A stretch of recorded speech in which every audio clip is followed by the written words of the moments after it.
الحمد لله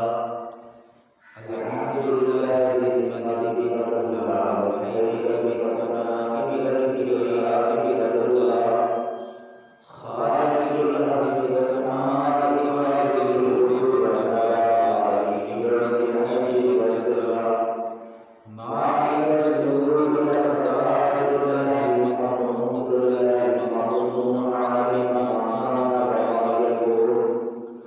نور العافية والعيون سرور القلب مخزون نحمده ونستعينه ونستغفره ونؤمن به ونتوكل عليه ونعوذ بالله من شرور أنفسنا ومن سيئات أعمالنا من يهده الله فلا مضل له ومن يضلل فلا هادي له ولا عدل له ولا زل له ولا ولد له ولا ولد ولا نسل له وليس له ولا عصيم جسيم رسيم نسيم ناسم مناسم له ولا مقابل له ولا مساوي له ولا جسيم جسم جسم جسم له ولا قسيم قسم قسم قسم له ولا فريق فرق فرق له ولا مثيل مثل مثاله ونشهد أن لا إله إلا الله وحده لا شريك له وملكه وشمس وقمر والارض سبيل سماء وحده مبرم ونسأل جلال وحده من شكله في ذاته وصفاته وكلامه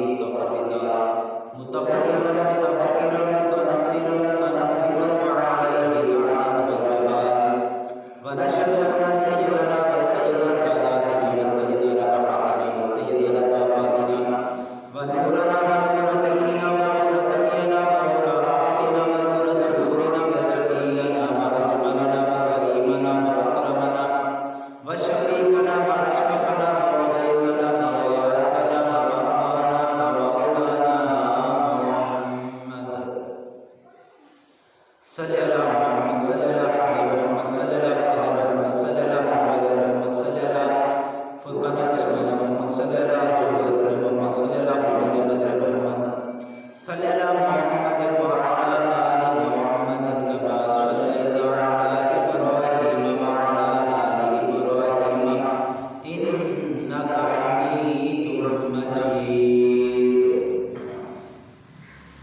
أعوذ بالله من الشيطان الرجيم بسم الله الرحمن الرحيم ألا إن أولياء الله لا خوف عليهم ولا هم يحزنون الذين آمنوا وكانوا يتقون صدق الله العظيم وبلغنا رسوله النبي الكريم الأمين ونحن على ذلك من الشاهدين والشاكرين والحمد لله رب العالمين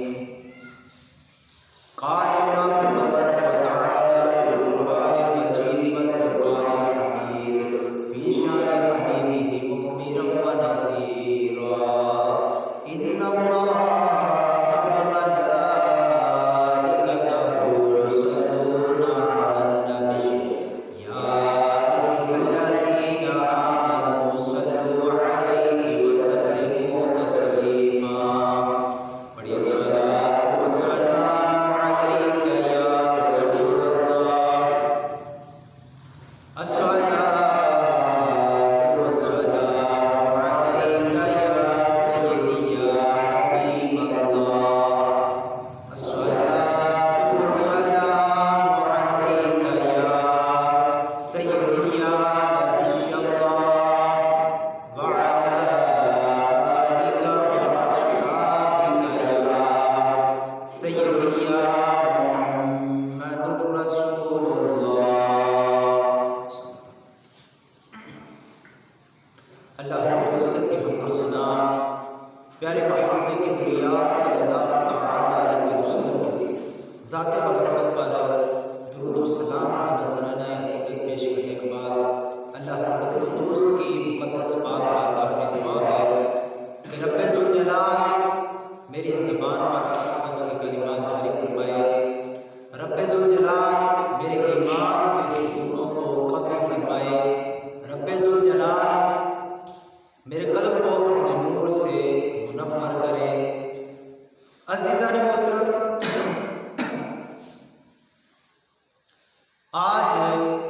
جو جمعۃ المبارک پر ہمارا موضوع ہے وہ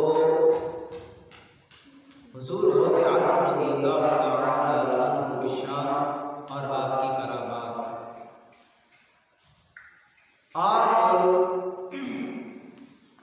سے بہت ہی کرامات، آپ کے بہت زیادہ کرامات ہیں۔ آپ اتنے بڑے ولی کہ آپ کا قدم مبارک تمام اولیاء کی گردنوں پر ہے، اتنا اعلیٰ ولایت پر فائز یاب ہے، اتنے بڑے اللہ کے ولی ہیں۔ اللہ رب العزت بھی ارشاد فرماتا ہے کہ میرے اولیاء کو کوئی خوف نہیں ہے، کوئی غم نہیں ہے۔ تو عزیزان محترم، حضور غوث اعظم رضی اللہ تعالی عنہ کے والد محترم ابو صالح رحمۃ اللہ علیہ، آپ اتنے بڑے متقی اور پرہیزگار، اللہ کے نیک بندے، اللہ کے مقرب بندے، اللہ کے ولی، اور پھر حضور غوث اعظم رضی اللہ تعالی عنہ کی جو والدہ محترم ہے نا، وہ بھی اللہ کی ولیہ، نیک صالحہ۔ حضور غوث اعظم رضی اللہ تعالی عنہ کے والد محترم اور والدہ محترمہ جب یہ اتنے نیک پرہیزگار، تو پھر آپ یہ سوچیں کہ پھر اولاد کتنے اعلیٰ مرتبے والی ہوگی۔ جب والدین نیک ہیں، جس طرح فار ایگزامپل مثال کے طور پر حضور غوث اعظم رضی اللہ تعالی عنہ کے والد محترم ابو صالح رحمۃ اللہ تعالی، آپ ایک دفعہ ایک نہر کنارے چل رہے تھے، تو نہر میں ایک سیب آ رہا تھا بہتا ہوا، تو آپ نے وہ سیب تناول فرما لیا پکڑ کر۔ بعد میں خیال آیا کہ یہ سیب جس مالک کا ہے، جس کی یہ ملکیت میں یہ سیب ہے، میں نے تو اس سے پوچھا ہی نہیں کہ یہ سیب تمہارا ہے، میں کھا لوں یا نہ کھاؤں، بغیر اجازت کے میں نے یہ سیب کھایا ہے۔ تو آپ کو بہت پریشانی، پھر آپ نے یہ سوچا کہ کیوں نہ ہو کہ میں اس سے اس کی معذرت کروں کہ بھئی بغیر اجازت کے تیرے باغ کا پھل جو ہے وہ نہر میں بہتا ہوا آ رہا تھا اور اس کو پکڑ کر میں نے کھا لیا ہے، لیکن اس میں تیری رضا نہیں تھی۔ اگر تو چاہے تو مجھے معاف کر دے، ورنہ اس کی قیمت وصول کر لائے۔ اب جس طرف سے پانی کا بہاؤ تھا، جس طرف سے سیب آ رہا تھا، حضور غوث اعظم رضی اللہ تعالی عنہ کے والد محترم اس طرف چل رہے، چلتے چلتے باغ آیا، اور اس باغ میں جب آپ گئے، اس کے مالک کو ملے، کہا کہ اس طرح یہ باغ کا ایک پھل جو ہے سیب، وہ بہتا ہوا جا رہا تھا اس نہر میں، تو میں نے اس کو پکڑ کر میں نے کھا لیا ہے، تو تیری اجازت نہیں تھی، اس میں بغیر اجازت کے وہ پھل میں نے کھایا ہے، تو چاہے تو مجھے معاف کر دے، ورنہ اس کی قیمت وصول کر لے۔ اب جو باغ کا مالک تھا وہ بھی اللہ کا نیک بندہ تھا، وہ بھی اللہ کا نیک اور اللہ کا ولی تھا۔ اب اس نے سوچا کہ یہ ایک سیب کی خاطر اتنا چل کر آیا اور مجھ سے معافی مانگ رہا ہے، اور مجھے کہہ رہا تھا اگر آپ معاف کر دیں، یا اگر آپ معاف نہیں کرتے تو آپ اس کی پھر قیمت وصول کر لیں۔ تو اس ذہن میں وہ بناتا رہا کہ یہ جب یہ ایک سیب کی خاطر اتنا سفر کر سکتا ہے، اور اس کے دل میں کیا ہوگا، یہ پھر یہ کس قدر یہ نیک بندہ ہے، کس قدر یہ صالح ہے۔ آج اگر ہم سوچیں تو ہم ایک سیب یا کسی کی چیز کھا لیتے ہیں تو ہم کیا کہتے ہیں، جناب یہ چھوٹی سی چیز ہے، اس کی کیا قیمت ہے، کیا اس کا ہے۔ ہم یہ سوچیں کہ جب ہم یہ کچھ چیز بیچنے والا آتا ہے، پھل بیچنے والا آتا ہے، یا بازار میں کوئی چیز خریدتے ہیں، تو ہمارا حال کیا ہے، ہم چیز خرید رہے ہیں تو کھا بھی رہے ہیں ساتھ، چنے خرید رہے ہیں تو چنا بھی کھا رہے ہیں، کھجور خرید رہے ہیں تو کھجور بھی چیک کرنے کے لیے کھاتے ہیں، تو بھائی اس کی اجازت تو نہیں نا اس میں، آپ کو اس کا بھی حساب دینا پڑے گا روزے قیامت ہے۔ آپ اس کی بغیر اجازت کی چیز کھا رہے ہیں،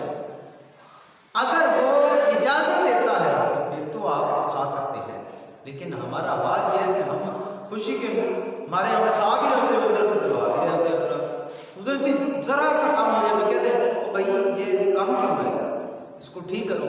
یہ نہیں پتا کہ ہم نے اتنی تو کھا چکے ہیں چیز، یہ ہم نے کبھی بھی نہیں دیکھا۔ لیکن اللہ کے ولی دیکھیں کہ آپ ایک سیب کی معافی کے لیے اب کتنا چلے، اور انہوں نے یہ سوچا کہ یہ بندہ بہت نیک ہے، صالح ہے،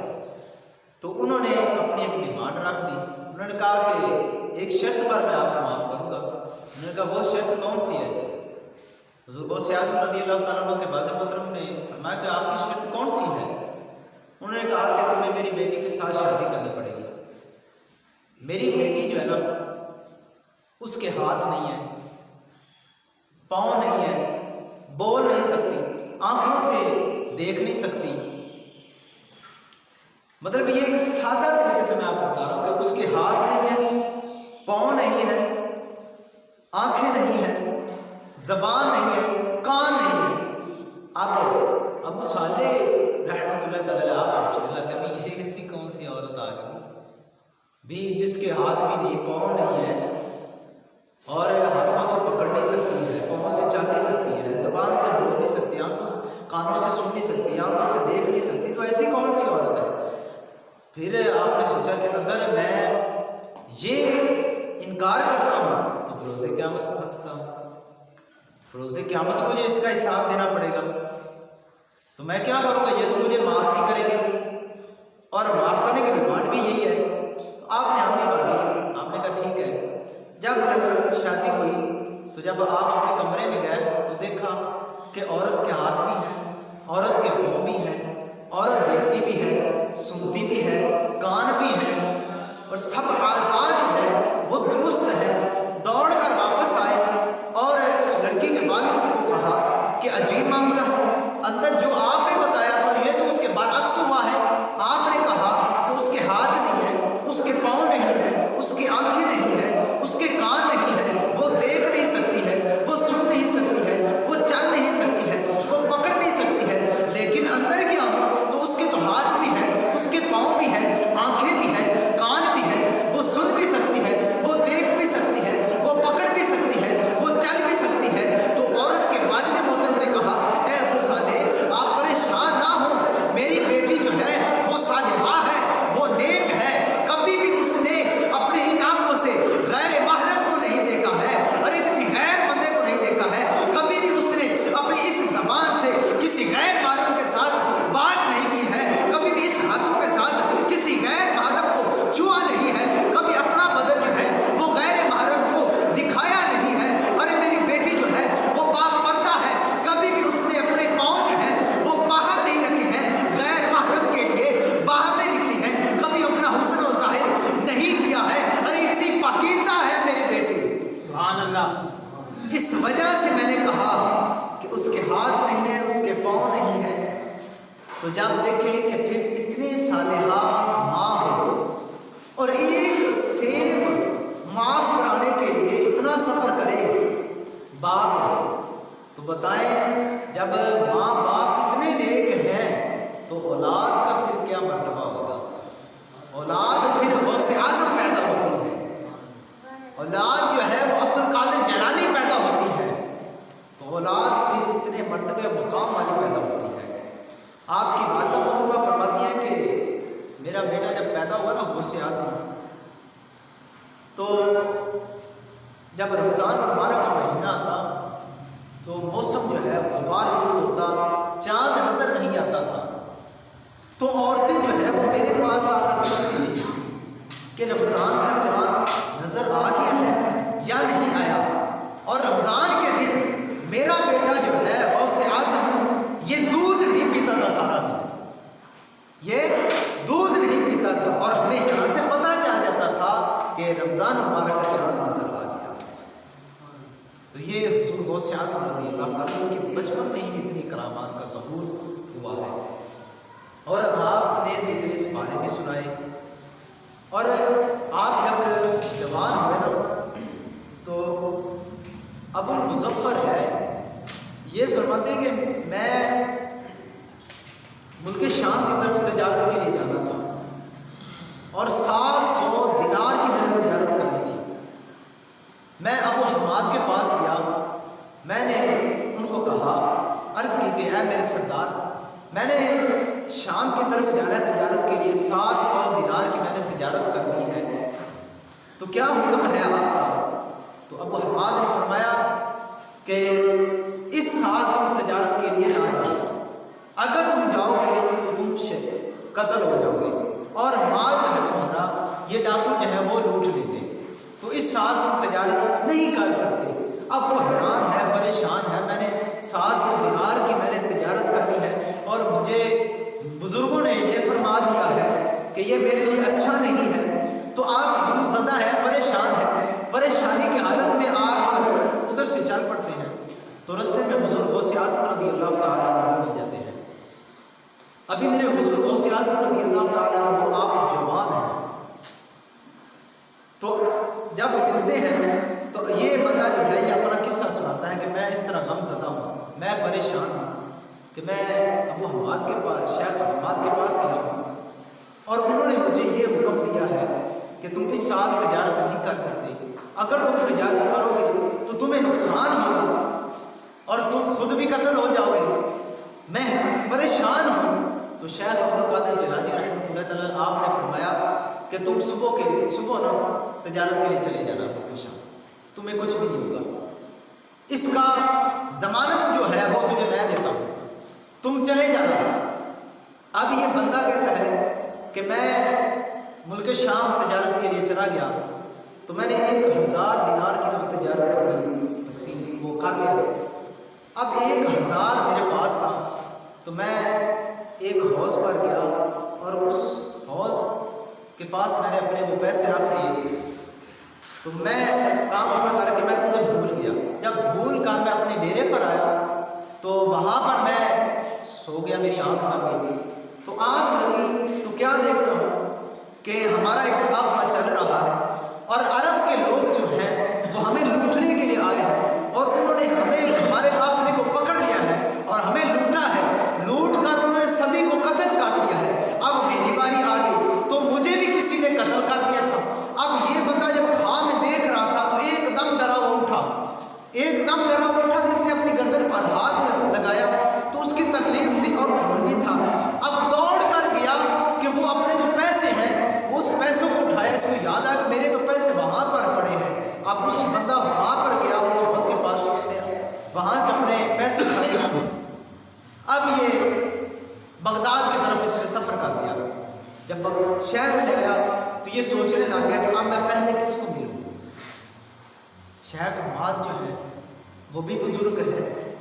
میں پہلے جا کر ان کو ملوں یا شیخ عبد القادر جیلانی کو ملوں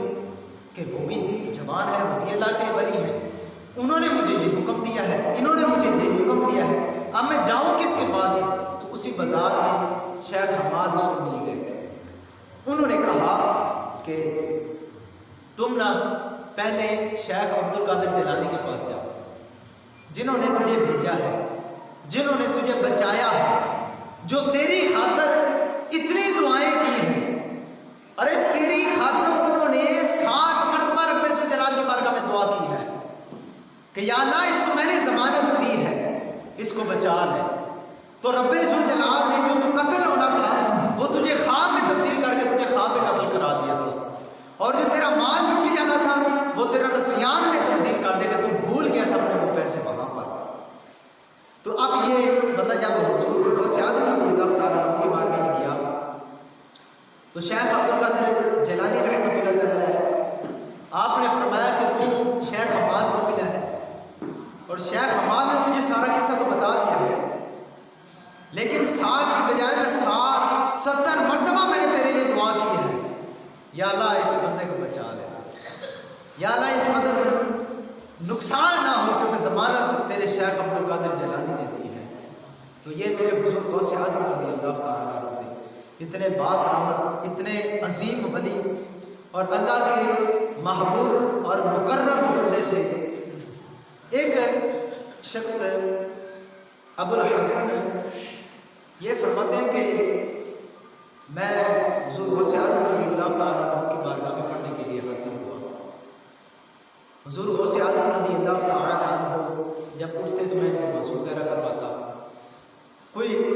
حاجت ہوتی استنجا کے لیے میں لوٹا بھر کے دیتا، پانی وغیرہ جو ہے اس وضو کے لیے بھی میں بھرتا، یہ سارا میں کرتا۔ ایک رات حضور غوث اعظم رضی اللہ تعالیٰ عنہ بیدار ہوئے، دروازے سے باہر آئے کمرے سے، تو میں نے سوچا کہ شاید حضور غوث اعظم رضی اللہ تعالیٰ عنہ پانی کی حاجت ہے، میں لوٹا بھر کے پانی کر لیا۔ حضور غوث اعظم رضی اللہ تعالیٰ نے مجھے منع فرما دیا، آپ نے لوٹا نہیں پکڑا، آپ مدرسے کی طرف گئے تو جو مدرسے کا دروازہ ہے خود بخود کھل گیا۔ پھر بغداد کی طرف گئے تو بغداد کا جو دروازہ تھا وہ بھی خود بخود کھل گیا۔ اب اس کے بعد ایک شہر میں ہم گئے، شہر کے بعد ایک کمرے میں ہم داخل ہوئے کہ 6 شخص کھڑے ہیں، انہوں نے حضور غوث اعظم رضی اللہ تعالیٰ عنہ کو سلام کیا ہے۔ سلام کرنے کے بعد میں ایک ستون کے پاس چھپ گیا اور میرے گمان میں یہ تھا کہ شاید حضور غوث اعظم رضی اللہ تعالیٰ عنہ کو میرا علم نہیں ہے کہ میں ان کے پیچھے پیچھے آ رہا ہوں۔ اب میں جب ستون کے پاس کھڑا ہوا چھپ کر تو میں نے ایک آواز سنی جو بہت ہی پیاری آواز تھی، کسی کے رونے کی آواز سنی، بہت پیاری تھی۔ تھوڑی دیر کے بعد وہ آواز جو ہے وہ بند ہو گئی۔ اب ایک شخص آتا ہے، وہ اس کو اٹھا کر اپنے کندھوں پہ وہ باہر لے جاتا ہے۔ ایک شخص اس کے بعد آتا ہے جس کا سر رنگا ہے، بڑی بڑی مونچھیں ہیں۔ اب وہ حضور غوث اعظم رضی اللہ تعالیٰ عنہ کے پاس آتا ہے تو حضور غوث اعظم رضی اللہ تعالیٰ عنہ اس بندے کو کلمہ شریف پڑھاتے ہیں، اس کی مونچھیں کٹواتے ہیں، مونچھیں کٹوا کر اس کا نام رکھ دیتے ہیں محمد، اس کا نام یہ رکھ کر پھر حضور غوث اعظم رضی اللہ تعالیٰ عنہ واپس آ جاتے ہیں۔ اب یہ کہتے ہیں کہ میں بہت پریشان تھا کہ یہ کیا معاملہ یہ ہوا، یہ اتنا شہر جلدی ہم پہنچ گئے، وہ کون سا شہر تھا، میں اس کو شہر میں نہیں دیکھا ہوا۔ جب صبح پڑھنے کے لیے میں سامنے بیٹھا تو حضور غوث اعظم رضی اللہ تعالیٰ عنہ کی جلال کی وجہ سے میں پڑھ نہیں سکتا، میں خاموش رہا۔ حضور غوث اعظم رضی اللہ تعالیٰ عنہ آپ نے فرمایا بیٹا تو پڑھتا نہیں ہے، تیری وجہ کیا، تو کیوں نہیں پڑھ رہا؟ تو یہ کہتے ہیں میں نے عرض کی کہ یا سیدی، میں نے رات کو ایک حال دیکھا ہے، ایک معاملہ دیکھا ہے، اگر آپ اس کی وضاحت کر دیں تو وہ کیا تھا؟ تو حضور غوث اعظم رضی اللہ تعالیٰ عنہ آپ نے فرمایا وہ فلانا شہر تھا، وہاں پر جو سامنے 6 بندے کھڑے تھے وہ 6 ابدال تھے، اور جو رو رہا تھا یہ 7واں ابدال تھا۔ اس کی زندگی کے ایام جو ہے وہ ختم ہو گئے تھے، اس کے آخری سانس چل رہے تھے، تو مجھے حکم ملا تھا کہ میں اس کی جگہ پر 7واں ابدال کھڑا کر دوں، 7واں ابدال بنا دوں۔ تو یہ جو بندہ آیا تھا جس کی مونچھیں میں نے کٹوائی اور اس کو کلمہ پڑھایا تھا، یہ قسطنطنیہ کا یہ عیسائی تھا، تو یہ عیسائی کو میں نے مسلمان کیا، مسلمان کرنے کے بعد میں نے اس کو ابدال کی جگہ پر کر دیا۔ تو یہ حضور غوث اعظم رضی اللہ تعالیٰ عنہ عظیم مرتبے والے، عظیم مقام والے، جس طرح حضور غوث اعظم رضی اللہ تعالیٰ عنہ پیران پیر عبد القادر جیلانی دستگیر رضی اللہ تعالیٰ عنہ، آپ کے پاس ایک عورت آئی تو اس نے اپنے بچے کو چھوڑا، کہا کہ یہ بچہ جو ہے نا یہ آپ سے محبت کرتا ہے، آپ سے لگاؤ رکھتا ہے، تو میں چاہتی ہوں کہ یہ آپ کے پاس پڑھے، آپ کے پاس رہے۔ تو حضور غوث اعظم رضی اللہ تعالیٰ عنہ آپ نے فرمایا کہ ٹھیک ہے چھوڑ دیں، یہ ادھر رہے گا پڑھے گا۔ اب یہ عورت چلی گئی، کافی دن گزرنے کے بعد یہ عورت آئی،